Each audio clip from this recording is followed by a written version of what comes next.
أعوذ بالله من الشيطان الرجيم بسم الله الرحمن الرحيم الحمد لله رب العالمين والصلاة والسلام على سيد المرسلين صلى الله عليه وعلى آله وصحبه أجمعين حق لا إله إلا الله محمد رسول الله سيد صلى الله عليه وسلم.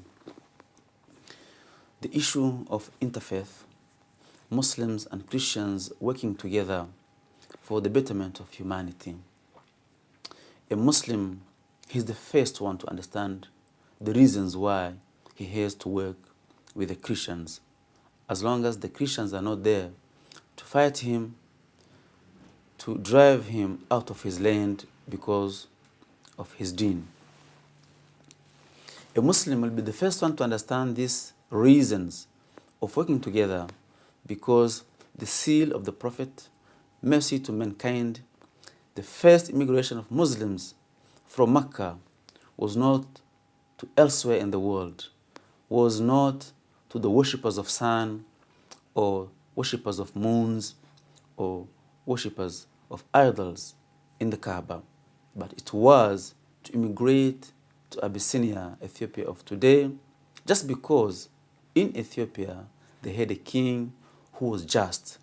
And again, his dreams, his willingness to have Muslims protected were to be realized in Ethiopia just because Najashi was kind and was just person. And again, he was a Christian.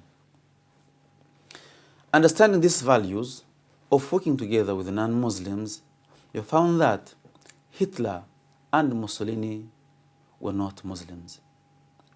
The Holocaust of Jews was not on the hands of Muslims. And again, genocide in Bosnia was not in the hands of Muslims. Remember, Muslims were under attack and genocide was against Muslims. You come back to Rwanda, my country, genocide of Tutsis in 1994, the year in which we lost 1 million plus in only 100 days, Muslims of Rwanda had nothing to do in that regard. So today, if the world is crying to have a better world to live for each and every individual, then Islam has to contribute positively. A Muslim does not have a right to deny to work together with non-Muslims when it comes to problems of today. As a result, we the Muslims of Rwanda, we are working together with non-Muslims, with our fellow countrymen. We are making sure that the Interfaith Commission for Rwanda is headed by the head of Anglicans in my country, and I'm his second in command. That commission deals only with to bring together genocide survivors, released prisoners, and the families of prisoners.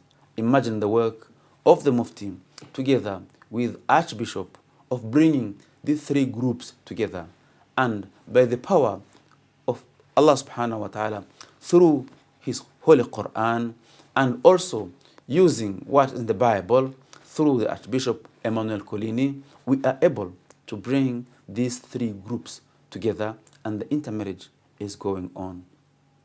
When it comes to HIV/AIDS and the right of a mother and a child at birth, the head of that commission is the head of a Catholic church in my country, and I'm second in command. But you need to see the contribution of the Quran and the Bible in preventing HIV/AIDS and promoting right of the child at birth and the mother.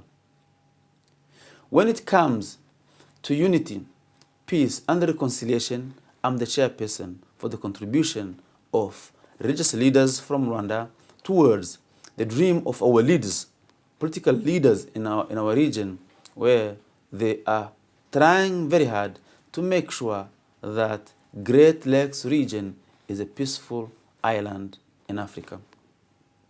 So working together, there is a benefit you get by working together with the rest of the communities. There is a benefit you get by embracing a Christian. And again, once you give love, love will be given to you. But once you give death, for sure, death will come back to you. You will be hunted by the whole world. you never have a peace of mind. You'll never be able to sit in your home. You'll never sleep indoor. You'll always run. So if you want a peaceful type of mind, then give peace to others.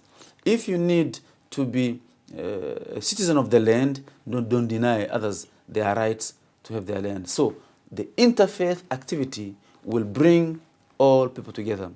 A warning from me to you, as a person who has been engaging himself in the activities of interfaith for the last 16 years, my brother and my sister, make sure you are not selling your deen.